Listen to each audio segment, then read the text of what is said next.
Hi, everyone, or anyone listening to our session today. I'm Jenny Pelling, and I'm the Director of Apprenticeship Development and Diversity at Kaplan. And I have the pleasure of working on um, mind fitness programs with our guest speaker today for this 15-minute session, Ross McWilliam. Ross is an expert coach from Mindset Pro and helps many apprentices when they come across hurdles or challenges. So we're just going to have a short conversation about feeling overwhelmed and what to do about it. Ross, welcome. Thank you, Jenny. Thanks for that introduction as well. So if I'm an apprentice and I'm really feeling that things are getting on top of me, I've got a lot going on with study, I've got a lot going on with all of my apprenticeship and work, and it's just building up and up. What can I be doing about it when those feelings just start to emerge? The first thing to remember is it's a natural response to feel overwhelmed. This goes back hundreds of thousands of years, in prehistoric man, when you thought about two things: either something's a threat to you or something's an opportunity to you. And it could be you looking at an animal and you're going to kill it for your food, or the animal's looking at you thinking you're the food. And we've evolved to look at threats and opportunities. And sometimes, as we got to this modern age now, we sometimes have a filter that's not quite helpful to us. So there's some people more predisposed to seeing problems and challenges rather than going with the flow and seeing opportunities. So I think that's the first thing to say, that it can be quite natural. Why does this happen? There's an interesting statement, because, there's lots of things that play into this feeling of being overwhelmed. Some of it could be genetics. 30% of people experience depression from a genetic point of view. It could be our upbringing, and our environment, which we have very little choice in. It could be, and this is a big one, some of our experiences, especially as younger people, they can really influence us, good and bad. And it's this overall development that can see how the mind plays out when we start stepping into that professional environment. Yeah, there's so much there in what you said and about how the mind plays things out. And almost, is it that we need to try and sort of, almost separate those feelings or address them one by one, or take stock? How do people respond when all of those things are happening? Yeah, I'll come on to that idea of separating them, as I call that compartmentalization, later on. The first point, which we've made, I'm going to remake now because it's so important, is this awareness.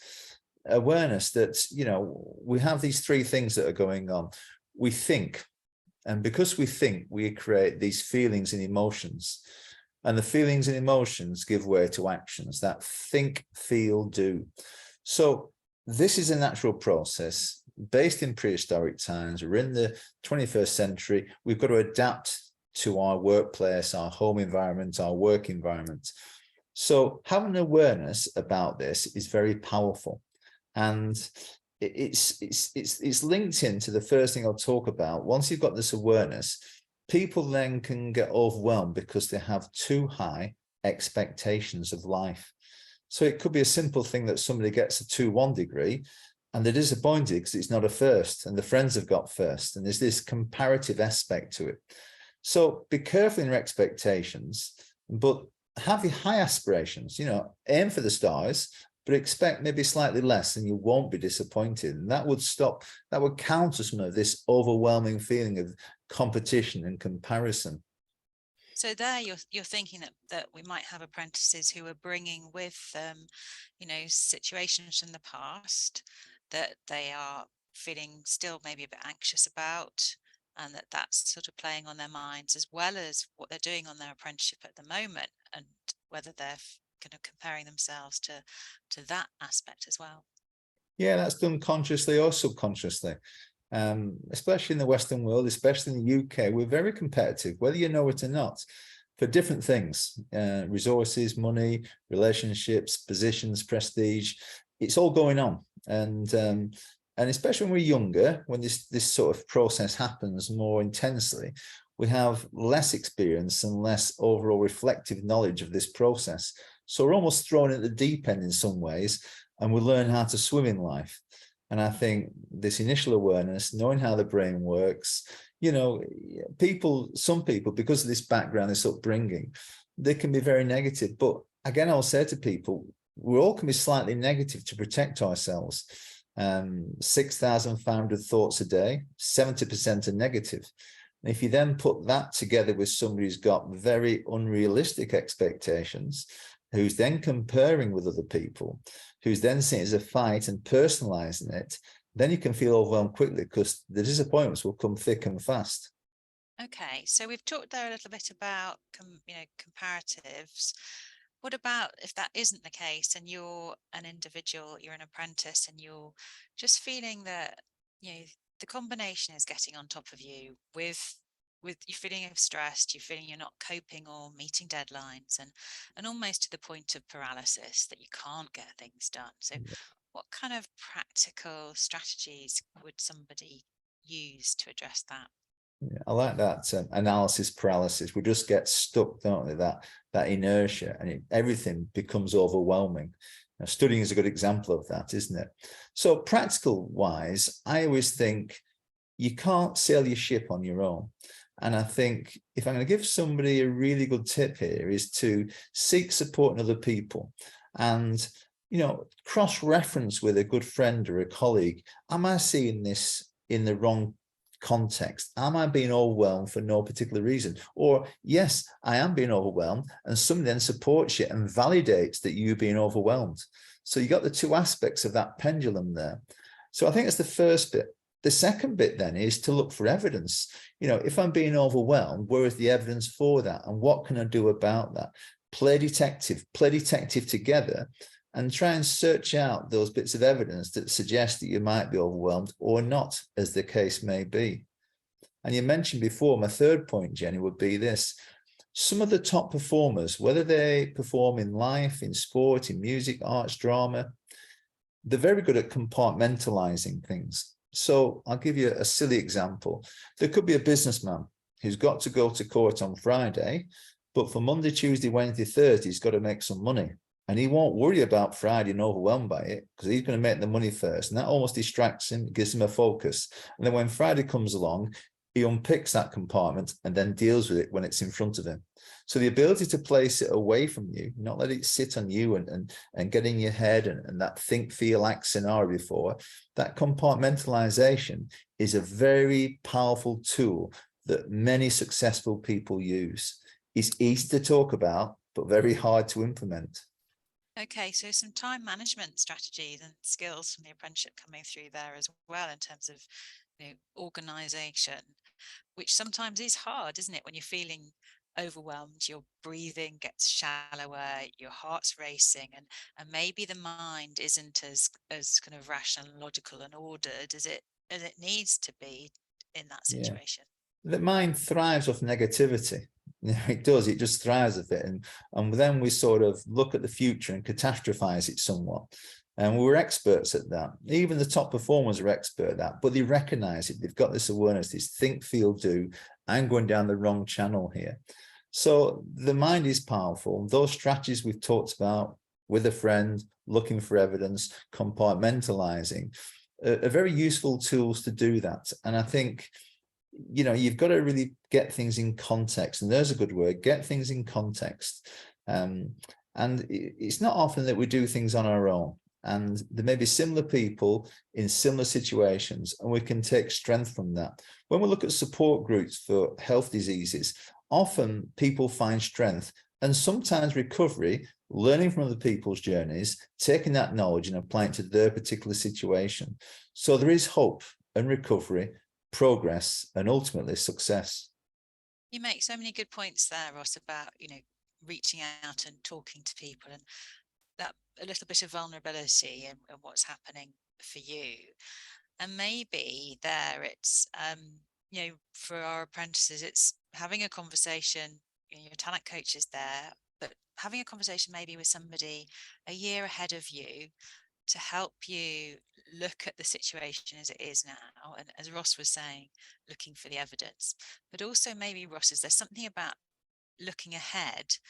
And so you're not just in the moment of that overwhelm and panic, but you can see where somebody else has got to? Does that provide a strategy and Yeah. motivation?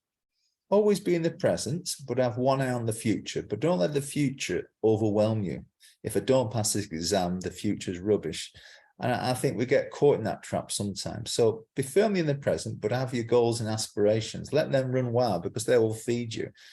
Some very powerful stuff around the psychology of the mind. But I do believe, going back to one of the first points we mentioned here, is getting the right people around you, getting those optimistic, balanced people. And there's a lot of evidence I talk about from education, where they have mentor systems in schools and colleges.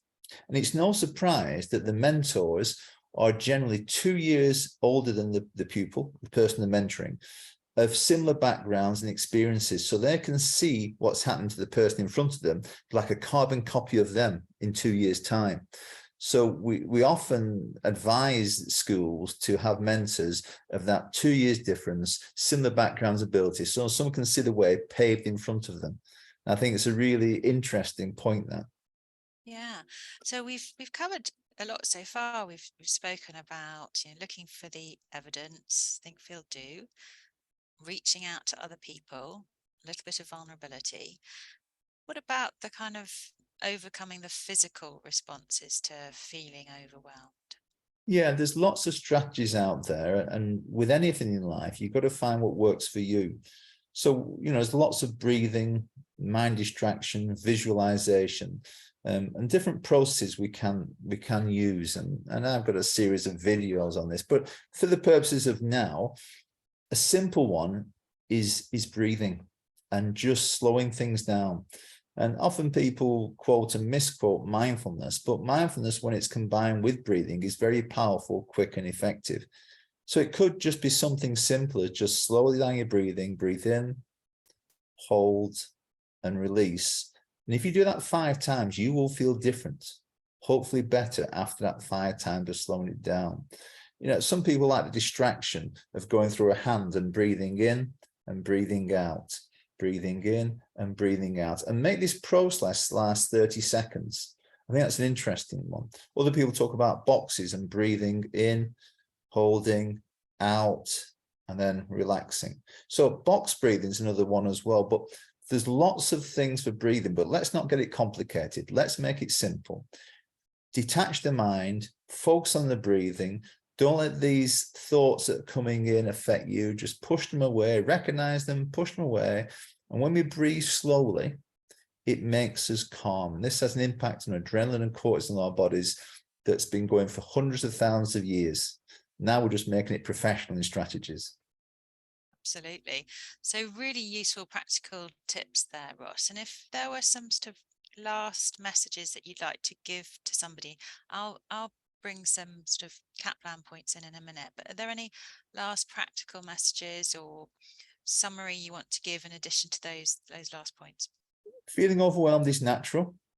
You're a product of our environment and our parents, and you can't choose your parents. And the experiences we have, certainly as a younger person, can influence us going older. And it's not always bad things. Good things can happen. We get good feedback at a young age, and that sets us up. And especially when we talk about self-esteem, that self-worth and confidence, develop at a young age, it will see you through the rest of your life. And a lot of the times, most of the challenges come with overthinking, this overwhelming thing, because we lack some aspect of that self-esteem, that confidence, and that resilience. That doesn't mean to say if you've had a challenging upbringing, you can't develop it later on in life. Sometimes you can be better at it later in life because you've got the experience of before. So I think there's some issues around that belief, that self-development, but anything is possible. And I think give yourself a break, some self-acceptance, some awareness, use of friends, support, compartmentalize, and you might just find those small steps become bigger ones. Absolutely. And then just to finish off, if you are feeling, if you're an apprentice listening to this and you are feeling that you need more help, then please reach out to safeguarding@kaplan.co.uk and your talent coach, and we will be there to support you as well. So I hope you found this useful. And Ross, thank you very much for your words of wisdom there. Thank you, Jenny.